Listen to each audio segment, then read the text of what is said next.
The Mannin Line with Andy Wint.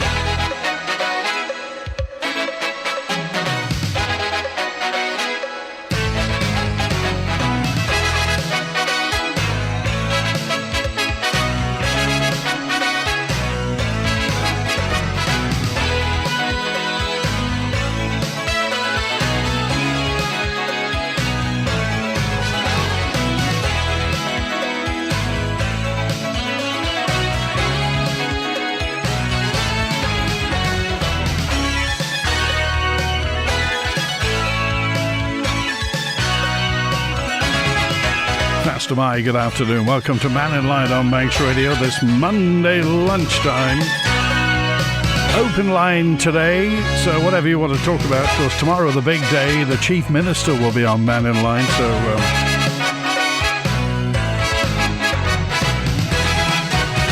any questions you'd like me to put to the Chief Minister, if you don't want to call tomorrow, then by all means email manninline@manxradio.com, or you can call the answer phone on 682 631 if you'd like to get in. But tomorrow we'll be taking calls straight away after midday. Oh, good news, by the way, if you're an airport user, a week tomorrow it all happens. The daily runway closures will be significantly reduced from Tuesday the 1st of August.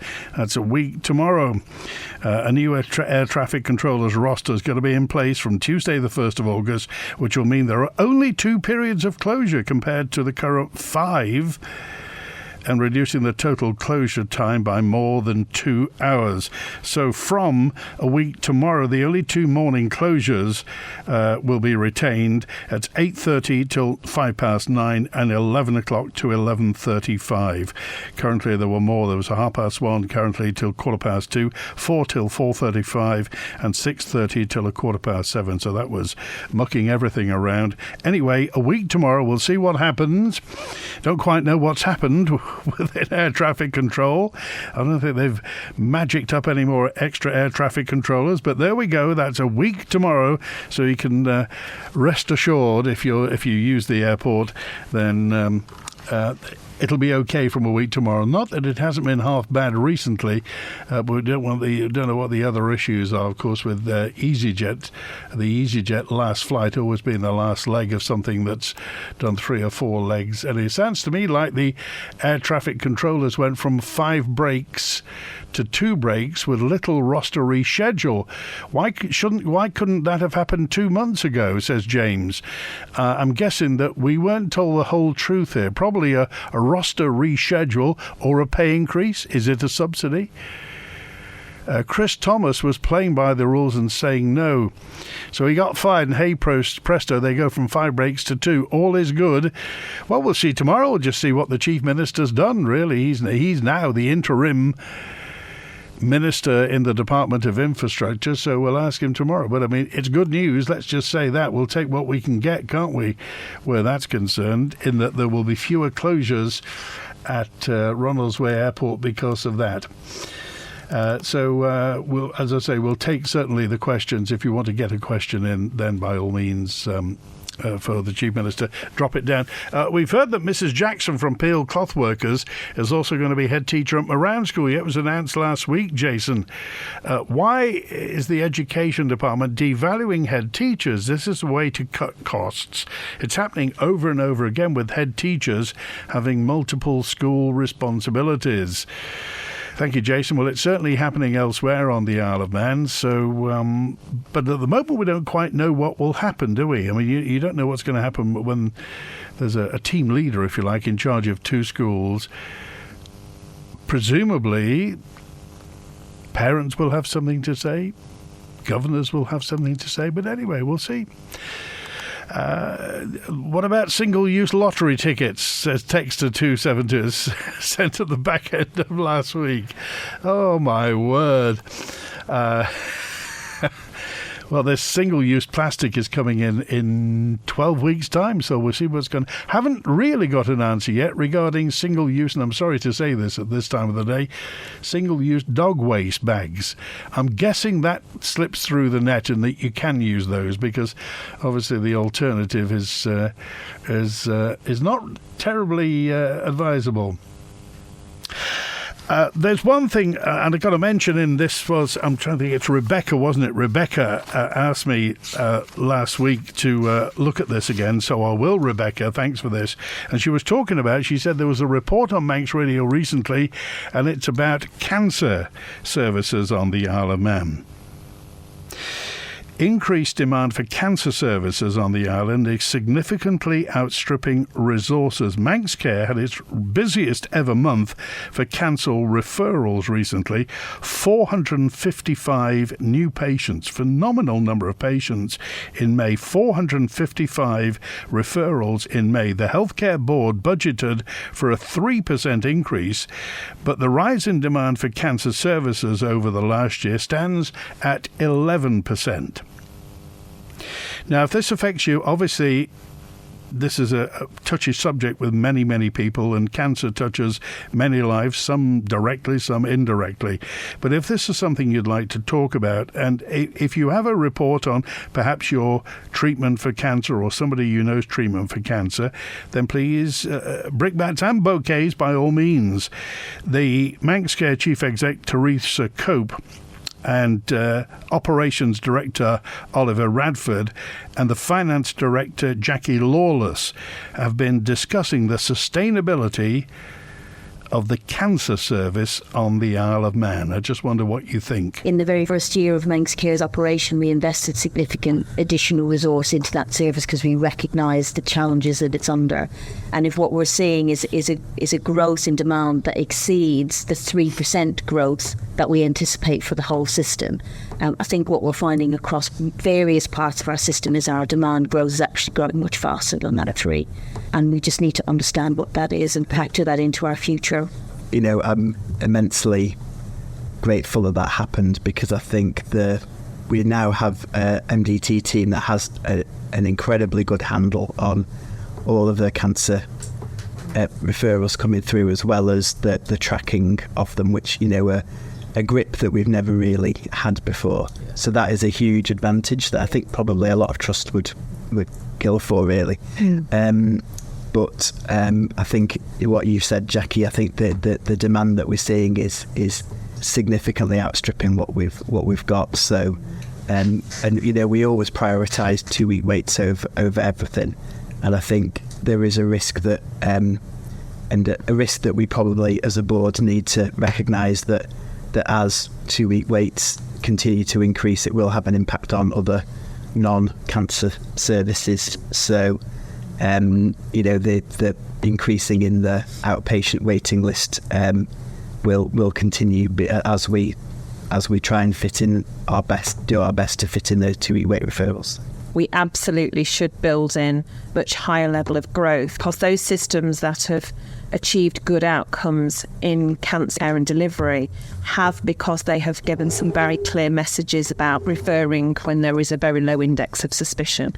So you should never see an increase in demand as a bad thing. You should always see it as an increase in good public health messaging, GPs picking things up quickly and referring quickly. And so we should just always recognise that increased demand is a good thing. It's a touchy subject, I accept this, but obviously this is only going one way. If Manx Care has budgeted for a 3% increase and it's currently 11%, the difference is stark. It's obvious. And there you heard the 3 people from Manx Care discussing it. Jackie Lawless, in charge of finance, Oliver Radford, operations director, and Chief Exec Teresa Cope.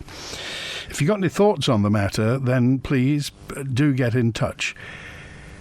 Cancer's still a pernicious burden on our society and costs in emotional trauma and in lives. I just wonder what you think we can do about it. Obviously, the answer is, underneath it is more money. But then again, everybody wants more money. We just heard the airport. They need more money. Everyone wants more money.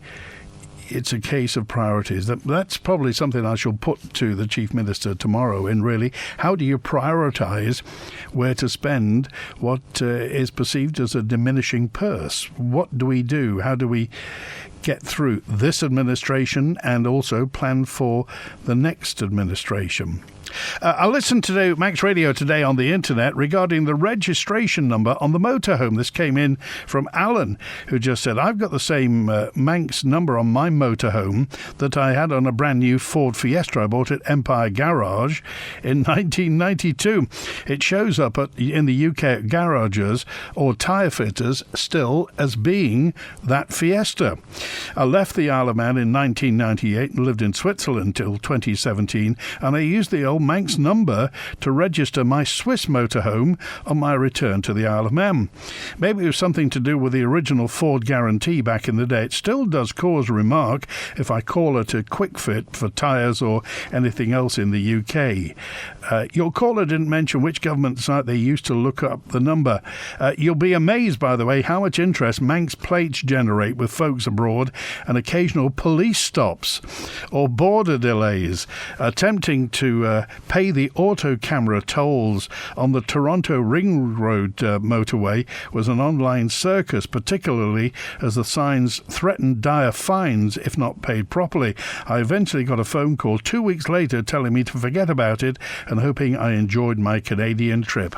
The Manx number plates abroad syndrome. I think we've all been there. And also in the UK, take a Manx car, they wonder about the road licence, the road fund licence, the road tax. It confuses everybody, including police. We came back on the boat last night, having parked at Liverpool Airport to avoid Ronald's Way. There were a steady stream of foot passengers going on with airport tags on their cases. Not just us avoiding the chaos. It takes longer, but more guarantee that you won't miss your connecting flight. Park at Liverpool Airport. Crikey, how much does it cost to park at Liverpool Airport these days? It's never been cheap. But that's just another way of moving around the conundrum that is the airport at the moment. But according to DOI now and the minister in charge, the chief minister, everything's going to be fine from a week tomorrow. But we'll see. You never know, do you? Certainly some of the things that are happening across Europe, we probably are better off than most. I look forward to the day when the millions of people with hindsight say, I remember those with foresight told us that. But we thought we were conspiracy theorists. Thanks for that. Which country has agreed to store the thousands of obsolete massive turbine blades, says Liz. Well, nobody at the moment. I mean, we've had wind turbines really since the 1990s. Certainly, was it Nevada had a load in the 1990s? They've got a lot of space. So nobody quite knows. Don't they go into landfill? When the rest of the world is crippling themselves with renewable energy, China and India will carry on polluting, and the coal, the oil and the gas will cost them very little, says Ed on 555. We'll see. The real cost of the island wind farm, says John, you read the Liverpool ferry terminal. An extra £10 million going into that. It hasn't been voted yet, though, has it? So, but that, who knows what's going to happen? But they've said by 2026 we will be getting a wind farm on the Isle of Man. Tim Crookall said last week in Tynwald that it was 2026 they were committing to wind turbines and they were committing to solar. So we keep our fingers crossed where that's concerned. Who knows what's going to happen? Now, one thing that only comes round every so often, and it's here at the moment, and I just want to remind you that there are 2 public meetings today where you can share your thoughts on the bishop. The search for a new bishop on the Isle of Man is underway, and despite the appointment process involving input from the UK Prime Minister's office and the Archbishop of Canterbury, people on the Isle of Man, that's you, are being invited to take part in the process. So 2 public meetings today where you can share your thoughts. 3:15 this afternoon, Kirkmichael Church, and Abbey Church Hall in Ballasella tonight at 6 o'clock. Now, it could be that the existence and the function and the purpose of the bishop on the Isle of Man means an awful lot to you. that you believe that the presence of the bishop is something that we need to concentrate. It could be that you couldn't care less. A reminder, those 2 public meetings held today where you can share your thoughts.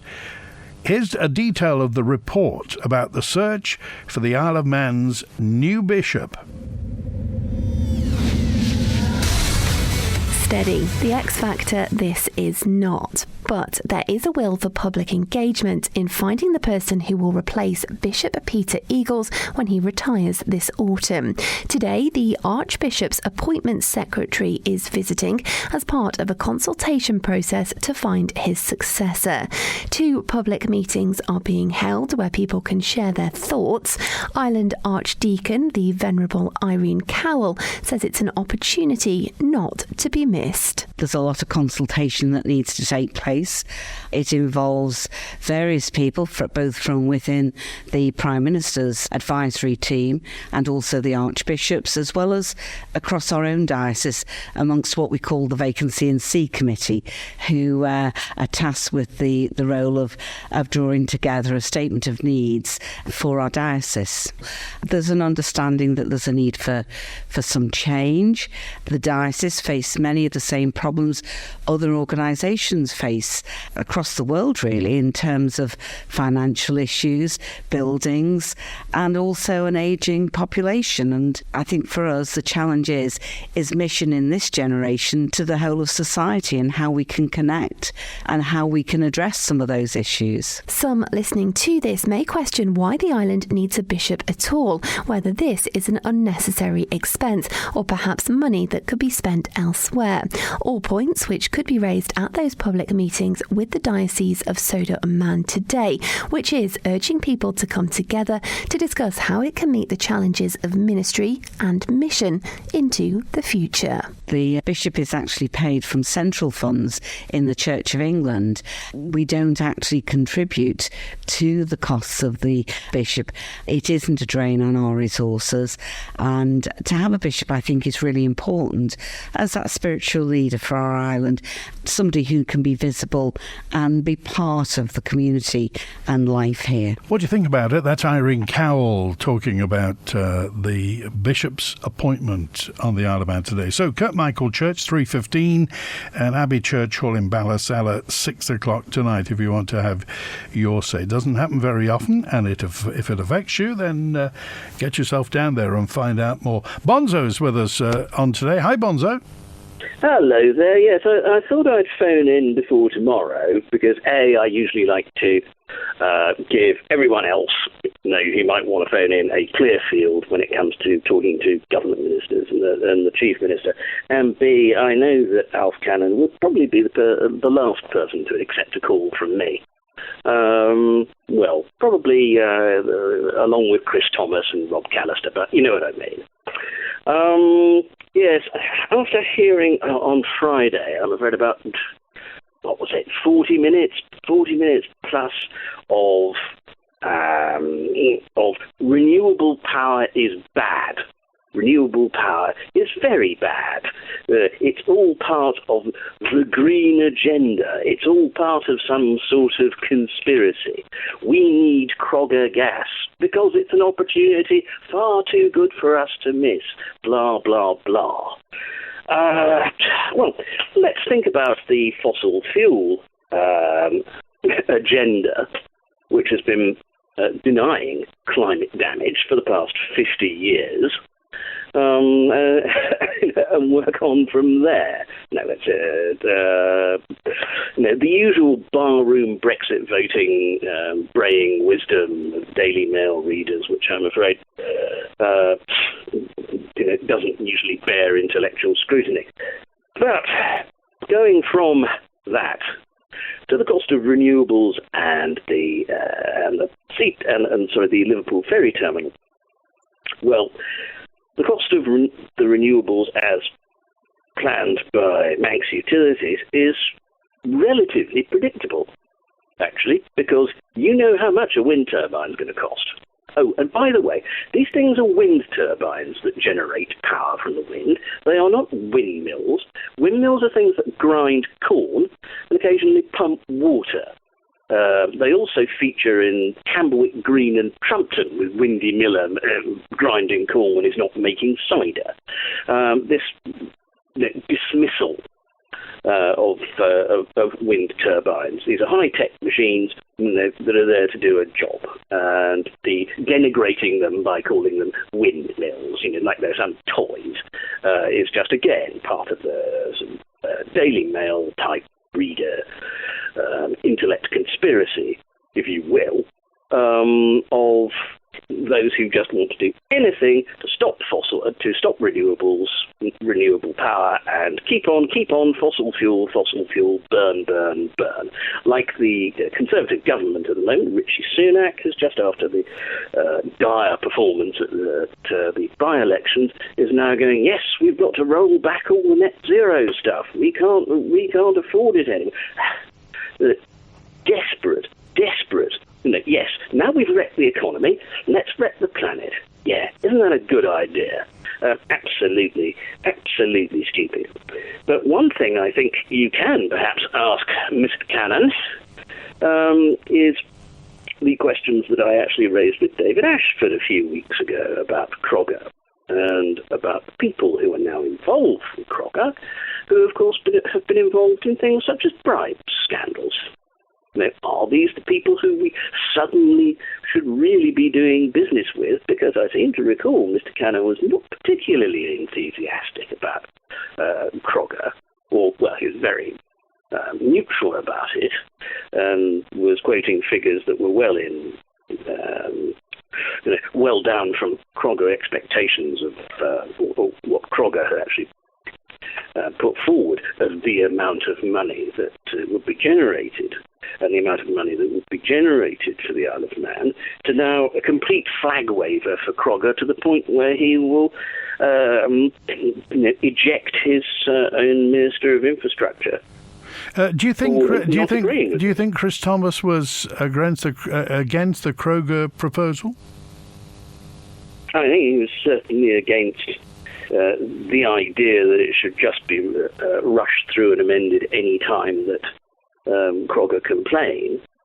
From my information, Crogga only got about 10% of the investment necessary to actually start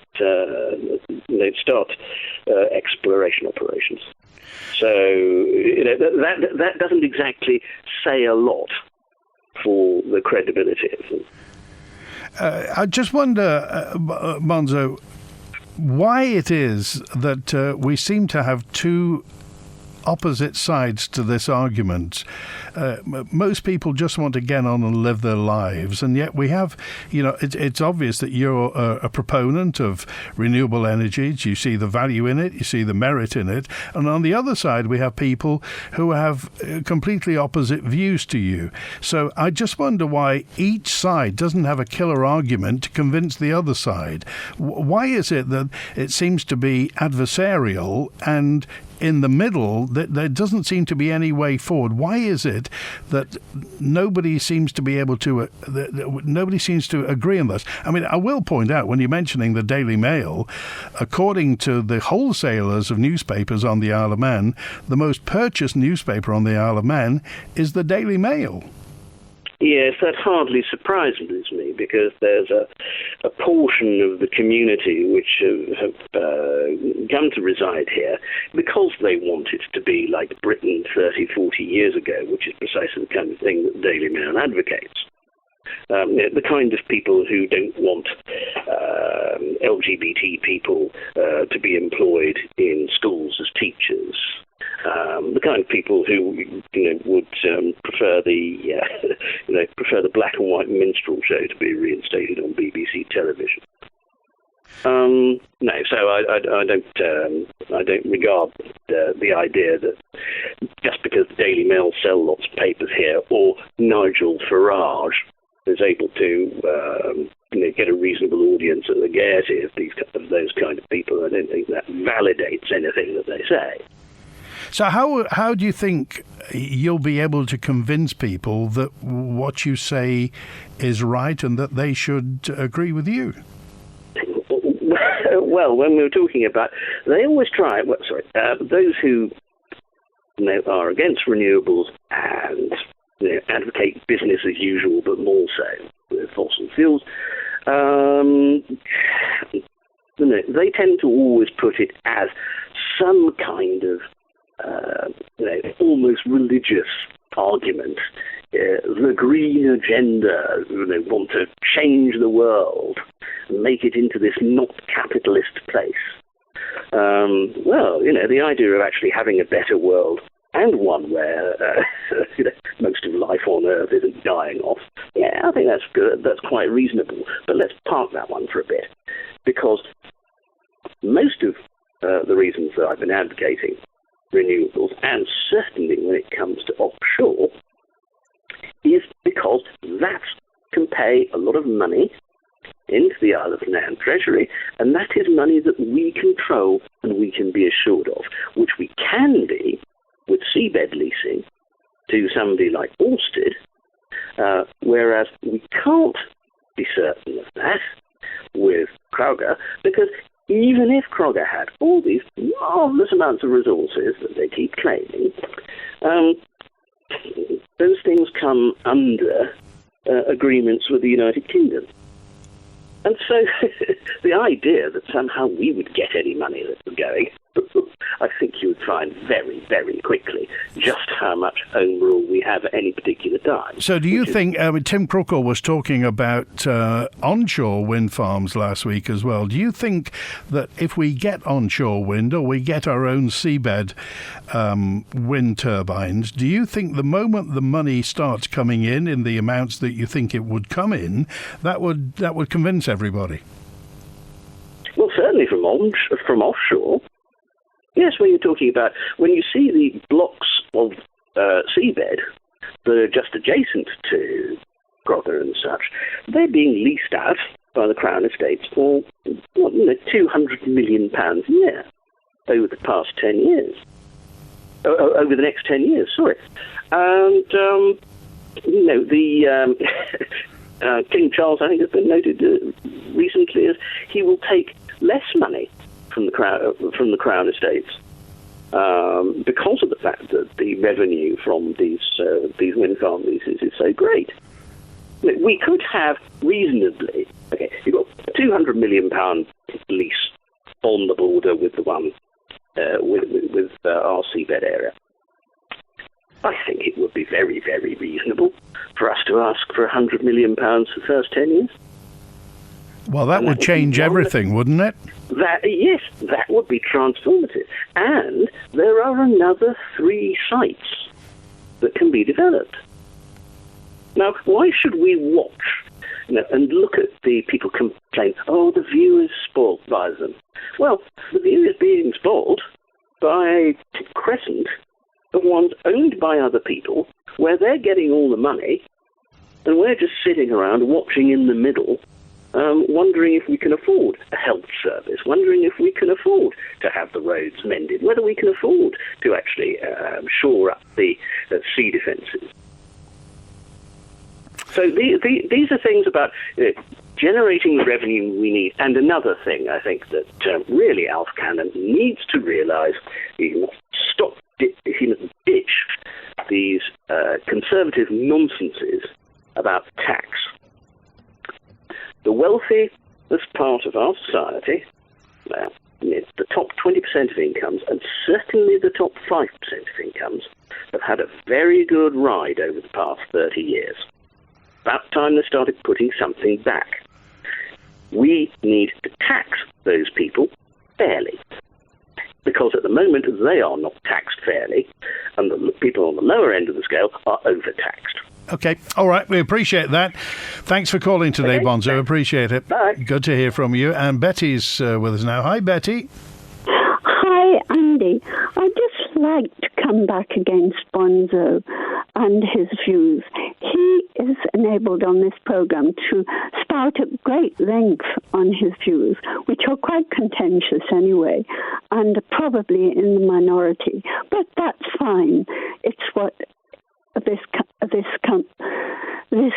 show enables people to do. So that's not really why. But he is questioning the ability, intelligence of people who read the Daily Mail. I don't know how he can make a comment like that. And I would say to Bonzo that he is nothing more than a great big snob. That's what he is. Well, Betty, this show is all about honestly held opinion. We do 5 hours of public opinion every week on Manx Radio, and some people's opinions, one man's meat is another man's poison. I appreciate that, and I understand that's what the program is for.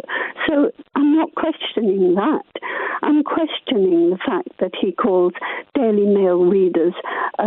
He questions their intelligence, and I think he's in a minority, and I just think he's such a snob to do this.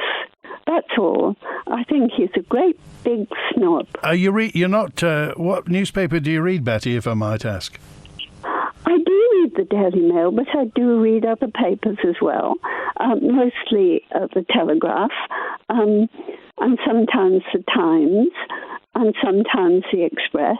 I like to have a difference of opinion about things, but I just think to question the intelligence of a whole number of people who read the Daily Mail, it's incredibly awful. It's incredibly, I just can't believe somebody could come on and say that.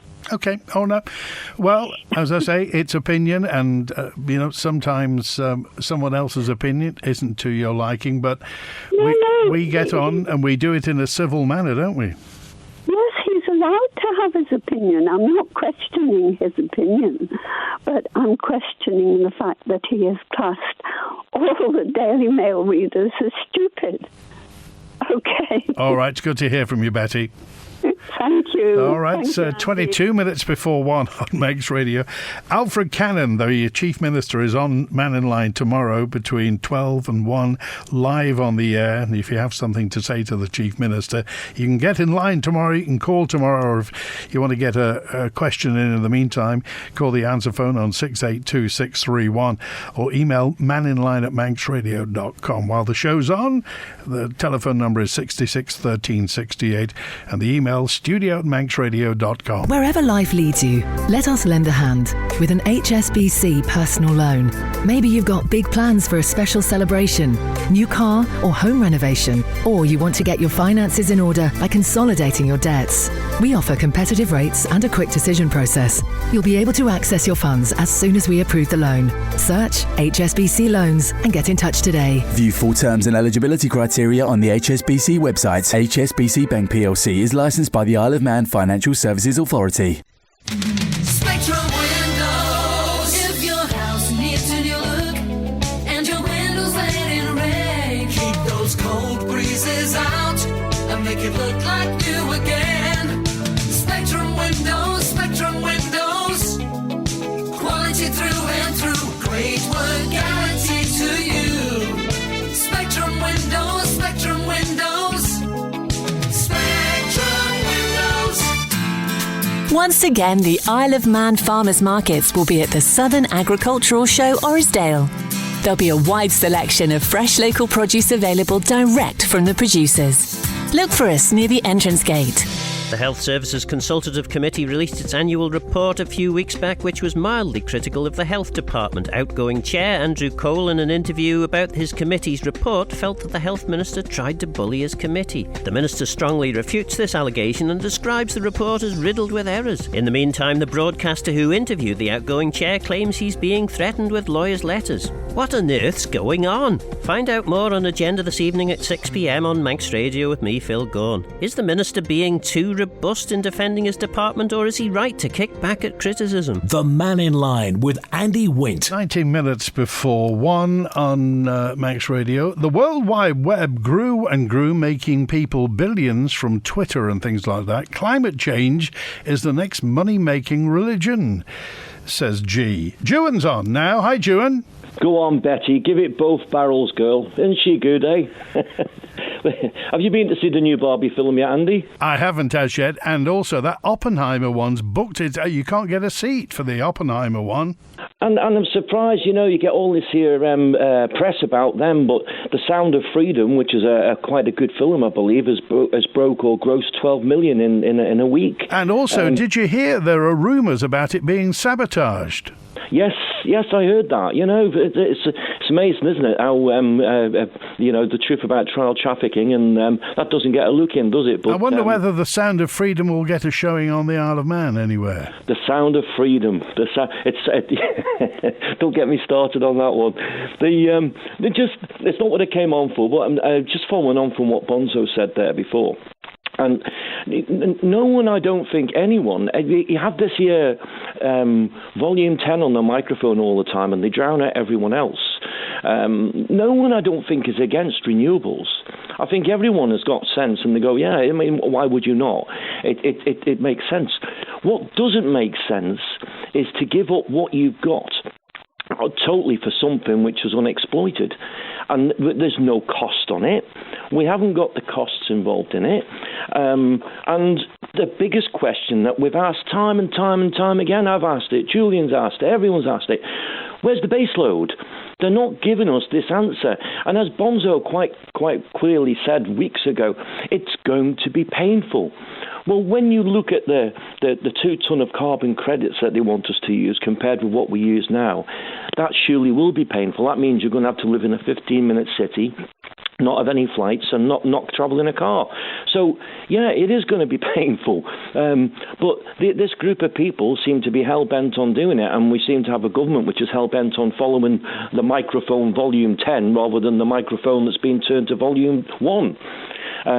It's going to cost a fortune, and no one can still come up with the pure basic facts of where's the base load coming from and what price is this going to be. Because I think that the Isle of Man government, they've got more pups. They've bought more pups than the MSPCA.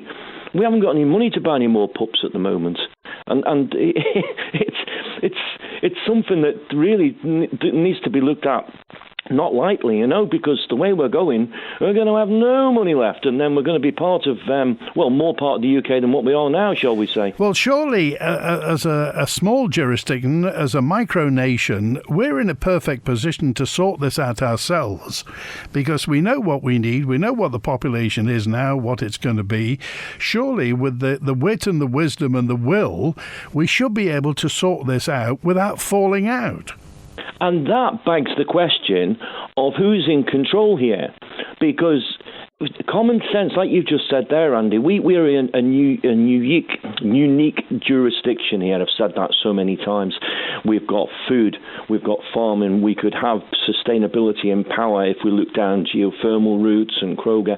We've got everything here which would be independent. So if you look at what's going on around us, what the global economy wants, they don't want independence. They want people to be reliant on the global economy. They want people to rely on someone else for their food.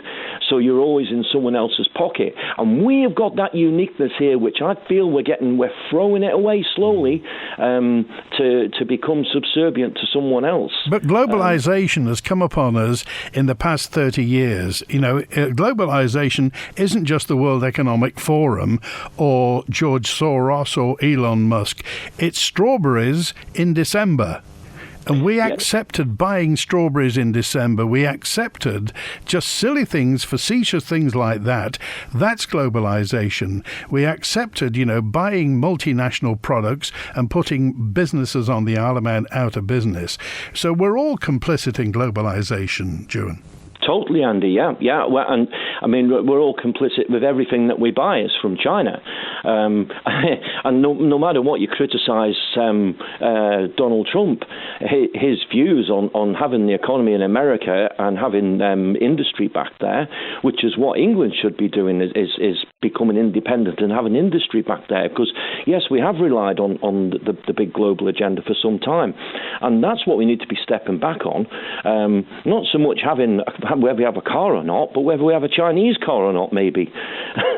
and following on from that, I think actually what I came on about, and Bonzo made a point about Nigel Farage there, and just looking at everything that's been going on in the last few weeks about Farage's bank accounts being closed down.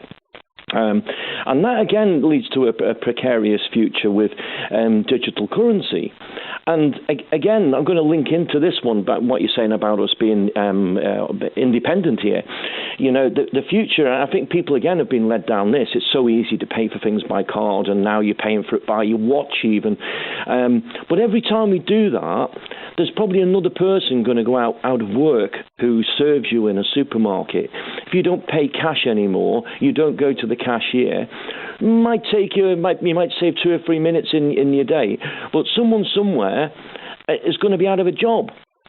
And I think the most dangerous thing as well is the fact that, I mean, if you've been to any busy event and you've tried to pay by card and the machines are down and you can't pay for anything, so you dig in your pocket for cash. When that day comes that we haven't got cash in our pocket and we're totally reliant on a card, that could be a really dangerous time for us, I think, coming up. And again, back to a globalist agenda of control and compliance. Cash has always been king, but now cash is getting to be a dirty word. And the point I was getting to there, which is a little point, one of the politicians who's listening today might pick up and run with it, probably not, but I think up to COVID, in Bristol, I think, do you remember this, Andy? They had a thing called the Bristol Pound. Have you heard of that? No, what is it? I think a lot of the students in Bristol used to use it, and it was actually a pound, a Bristol pound, that could be spent within the Bristol community. So shopkeepers could take it, and everything could take, and it kept the money within Bristol. And I think it suffered during COVID. But wouldn't that be so unique over here? Because if you go out and spend £10 in a shop with someone, that shopkeeper then has got a full £10 to spend with someone else. But when you buy on a card or you go with a sum up machine or any other machine, you've got shrinkflation, because every time you spend, there's a percentage taken out for the banking system. So it's shrinkflation every time we use it. So the economy's going down and down and down, but the £10 never does. And it keeps going round and round and round. So what about if they do bring this digital currency, in which they are really, really pushing for, despite Alex Allenson being asked over a year ago about how much money was getting spent and the future of it. What about if we had a Manx pound and we kept our whole industry going here, and we had our own power and we had our own food stuff and we had our own Manx pound and away from the madness of the world? Okay, all right, Joe, and I appreciate that. Cheers, Andy. It's 11 minutes to 1 now. Got a note in from Anna in Peel. Anna says, does this include the abundance of plastic food packaging from shops that can't be recycled, with single-use plastic being outlawed on the Isle of Man from the 19th of October? 12 weeks to go, and that's it. It will be outlawed. It'll be against the law. In order to recycle more of the plastic that can be recycled, we need the government to have recycle bins for everyone and fortnightly collections for everyone. Some people want to recycle, but they can't get to the amenity sites. Thanks, Anna in Peel. Fiona's on now. Hi, Fiona. Hello, Andy. How are you? Good, thanks. What's on your mind? Good. Just 2 quick comments, really. One is about the Daily Mail. I've read it for many decades, and there's a bit of a right-wing bias in some cases, but as a consumer of it, and also online, I find, which is a free service, and it provides numerous articles about everything free of charge.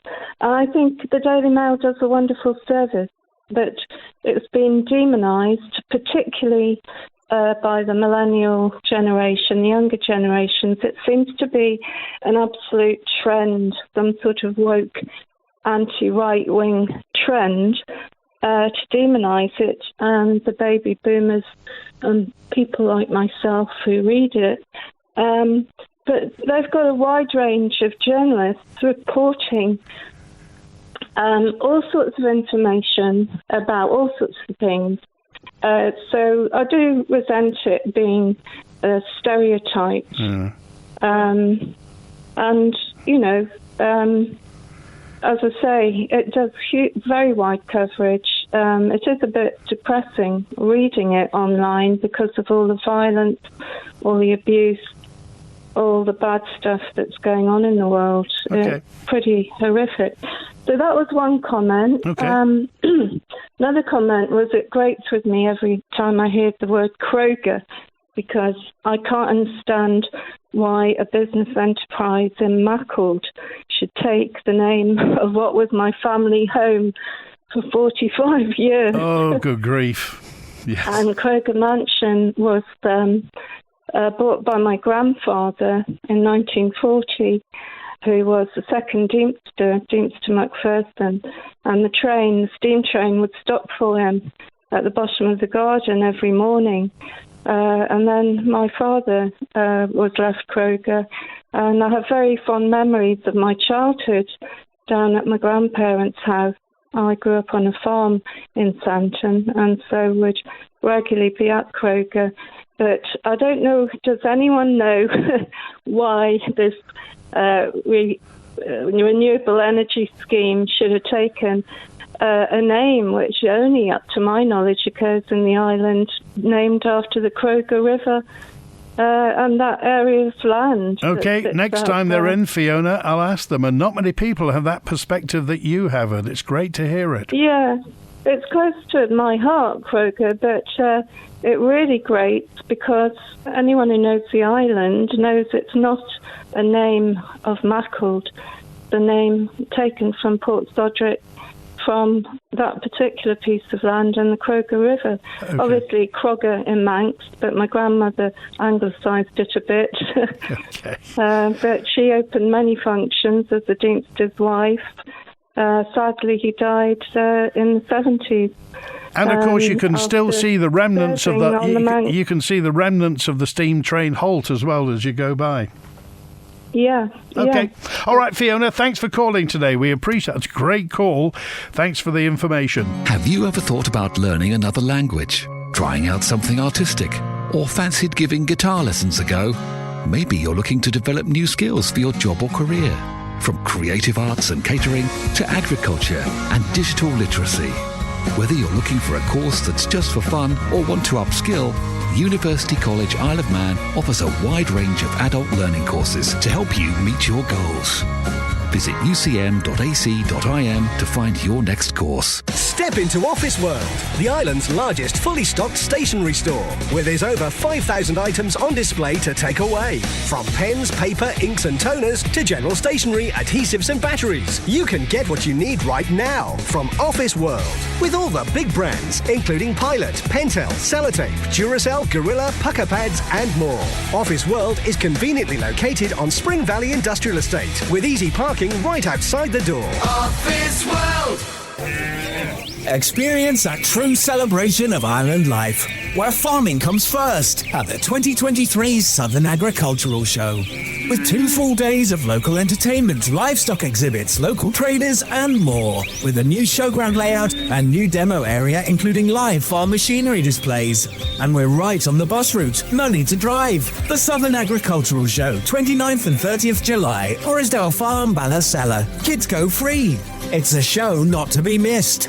Supported by Holmes & Davidson Opticians and your nation station Manx Radio, the official media partner of the Southern Agricultural Show.